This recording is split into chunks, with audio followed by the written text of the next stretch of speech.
एक समय की बात है जब एक छोटे से गांव में एक हिरण रहता था। इस हिरण का नाम राजू था और वह बहुत खुश रहता था। राजू अपने गांव के लोगों के साथ मिलकर खेतों में घास चबाने में मजा करता था।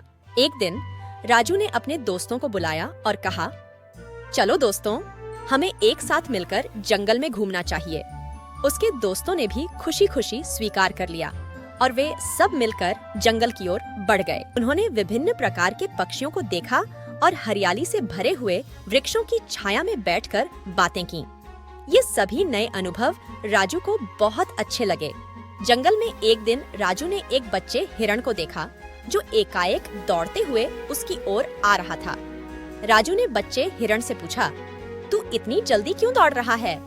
बच्चे हिरण ने हंसते हुए कहा, मुझे अपनी माँ को ढूंढना है, वह कहीं खो गई है। राजू ने उस बच्चे हिरण को मदद करने का निर्णय किया और उसके साथ मिलकर उसकी माँ की खोज में निकला। दोनों ने मिलकर बहुत सारे स्थानों को खोजा, पर माँ हिरण कहीं नहीं मिल रही थी। अचानक एक जंगल की गहराई से एक मृगराज ने उनकी सुनी बातें सुनी और उनके पास आकर कहा, मैंने तुम्हारी बातें सुनी हैं, मैं तुम्हारी मदद कर सकता हूँ। माँ हिरण एक अद्वितीय स्थान पर है, वहाँ जाकर देखो।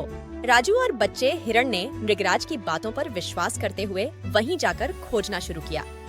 थोड़ी दूर चलने के बाद उन्होंने माँ हिरण को एक सुंदर गुफा में पाया। माँ हिरण बहुत खुश थी कि उसका बच्चा उसे मिल गया।